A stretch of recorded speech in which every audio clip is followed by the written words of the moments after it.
I want to talk about sex for money. I'm not like most of the people you'll have heard speaking about prostitution before. I'm not a police officer or a social worker. I'm not an academic, a journalist, or a politician. And as you'll probably have picked up from Mariam's blurb, I'm not a nun either.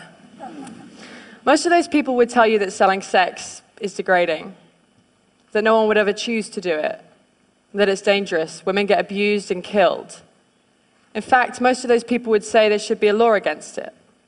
And maybe that sounds reasonable to you. It sounded reasonable to me until the closing months of 2009, when I was working 2 dead-end minimum wage jobs. Every month my wages would just replenish my overdraft. I was exhausted and my life was going nowhere. Like many others before me, I decided sex for money was a better option. Now don't get me wrong, I would have loved to win the lottery instead, but it wasn't going to happen anytime soon, and my rent needed paying. So I signed up for my first shift in a brothel. In the years that have passed, I've had a lot of time to think. I've reconsidered the ideas I once had about prostitution. I've given a lot of thought to consent and the nature of work under capitalism. I've thought about gender inequality and the sexual and reproductive labor of women. I've experienced exploitation and violence at work. I've thought about what's needed to protect other sex workers from these things. Maybe you've thought about them too. In this talk, I'm going to take you through the 4 main legal approaches applied to sex work throughout the world and explain why they don't work, why prohibiting the sex industry actually exacerbates every harm that sex workers are vulnerable to. And then I'm going to tell you about what we, as sex workers, actually want. The first approach is full criminalization. Half the world, including Russia, South Africa, and most of the US, regulates sex work by criminalizing everyone involved. So that's seller, buyer, and third parties. Lawmakers in these countries apparently hope that the fear of getting arrested will deter people from selling sex. But if you're forced to choose between obeying the law and feeding yourself or your family, you're going to do the work anyway and take the risk. Criminalization is a trap. It's hard to get a conventional job when you have a criminal record. Potential employers won't hire you.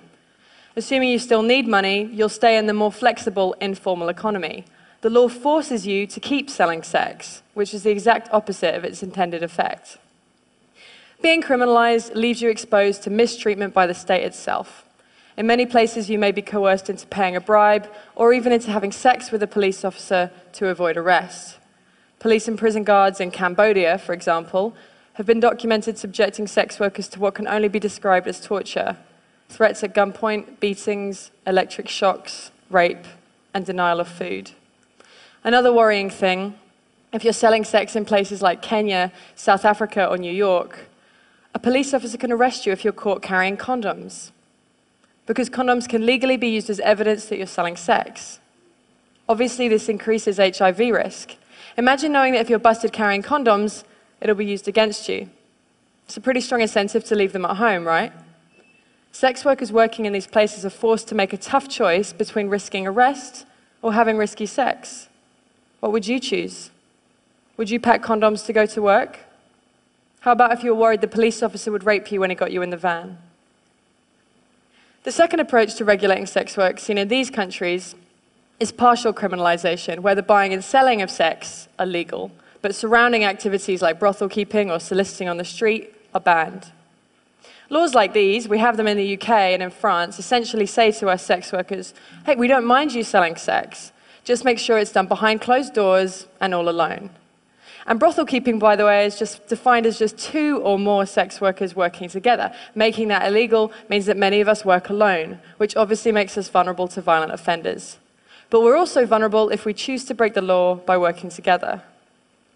A couple of years ago, a friend of mine was nervous after she was attacked at work, so I said that she could see her clients from my place for a while.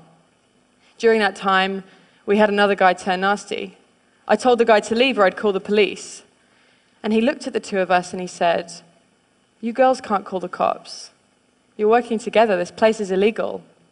He was right. He eventually left without getting physically violent, but the knowledge that we were breaking the law empowered that man to threaten us. He felt confident he'd get away with it. The prohibition of street prostitution also causes more harm than it prevents. Firstly, to avoid getting arrested, street workers take risks to avoid detection. That means working alone or in isolated locations like dark forests where they're vulnerable to attack. If you're caught selling sex outdoors, you pay a fine. How do you pay that fine without going back to the streets? It was the need for money that saw you on the streets in the first place. And so the fines stack up, and you're caught in a vicious cycle of selling sex to pay the fines you got for selling sex. Let me tell you about Mariana Poper, who worked in Redbridge, East London. The street workers on her patch would normally wait for clients in groups for safety in numbers and to warn each other about how to avoid dangerous guys. But during a police crackdown on sex workers and their clients, she was forced to work alone to avoid being arrested.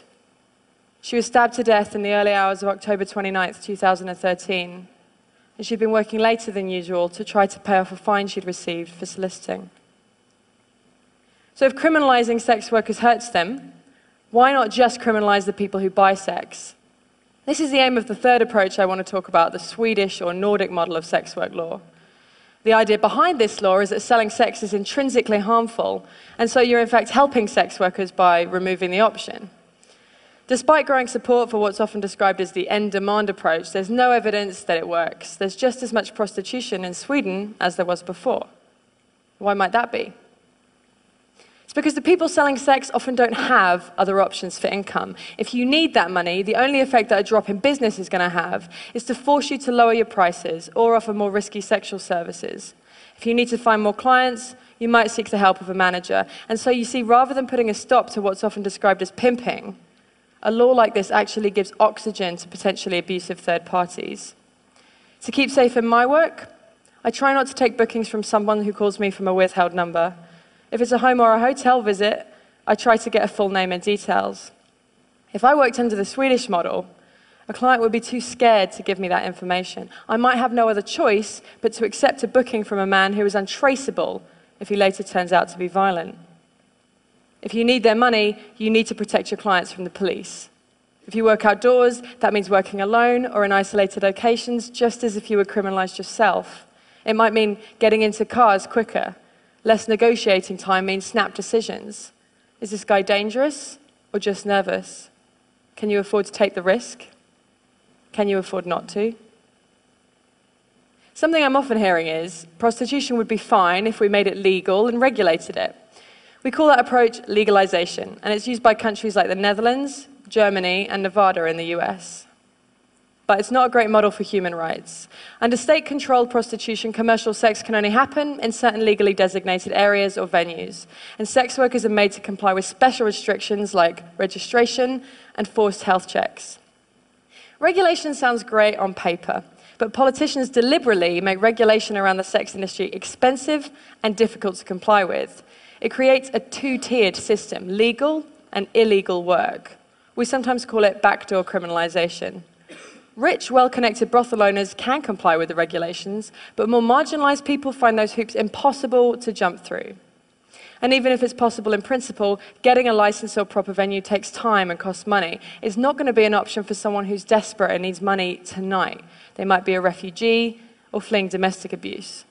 In this two-tiered system, the most vulnerable people are forced to work illegally, so they're still exposed to all the dangers of criminalization I mentioned earlier.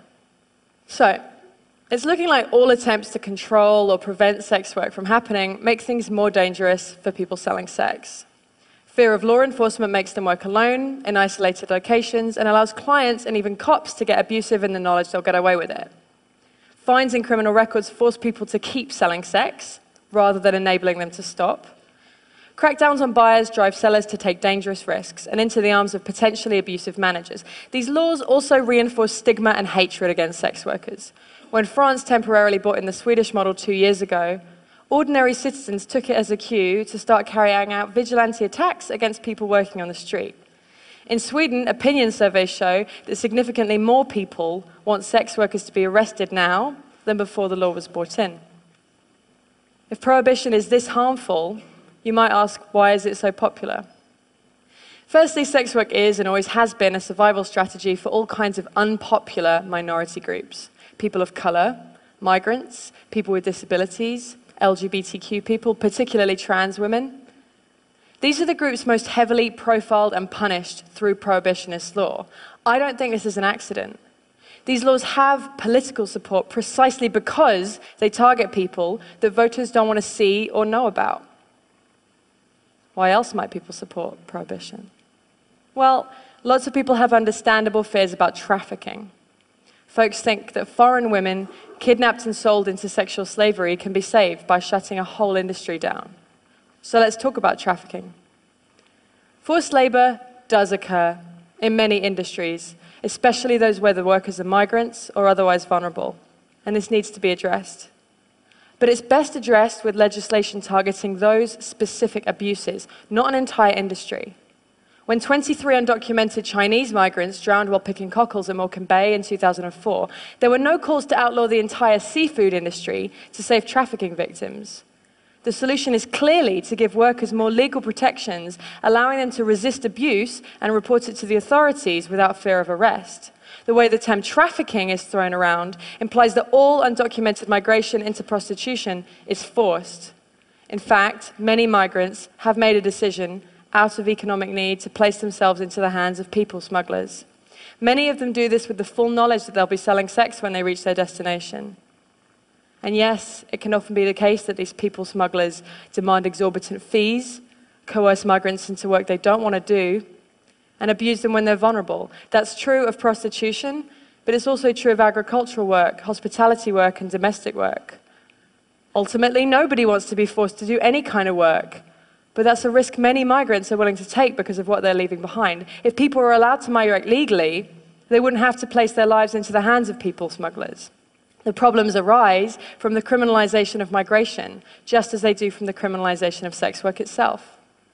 Right? This is a lesson of history. If you try to prohibit something that people want or need to do, whether that's drinking alcohol or crossing borders or getting an abortion or selling sex, you create more problems than you solve. Prohibition barely makes a difference to the amount of people actually doing those things, but it makes a huge difference as to whether or not they're safe when they do them. Why else might people support prohibition? As a feminist, I know that the sex industry is a site of deeply entrenched social inequality. It's a fact that most buyers of sex are men with money, and most sellers are women without. You can agree with all that, I do, and still think prohibition is a terrible policy. In a better, more equal world, maybe there would be far fewer people selling sex to survive. But you can't simply legislate a better world into existence. If someone needs to sell sex because they're poor, or because they're homeless, or because they're undocumented and they can't find legal work, taking away that option doesn't make them any less poor, or house them, or change their immigration status. People worry that selling sex is degrading. Ask yourself, is it more degrading than going hungry, or seeing your children go hungry?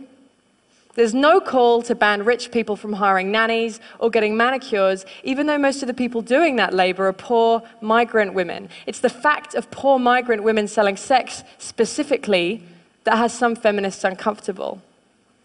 And I can understand why the sex industry provokes strong feelings. People have all kinds of complicated feelings when it comes to sex. But we can't make policy on the basis of mere feelings, especially not over the heads of the people actually affected by those policies. If we get fixated on the abolition of sex work, we end up worrying more about a particular manifestation of gender inequality rather than about the underlying causes. People get really hung up on the question, well, would you want your daughter doing it? That's the wrong question. Instead, imagine she is doing it. How safe is she at work tonight? Why isn't she safer? So, we've looked at full criminalization, partial criminalization, the Swedish or Nordic model, and legalization, and how they all cause harm.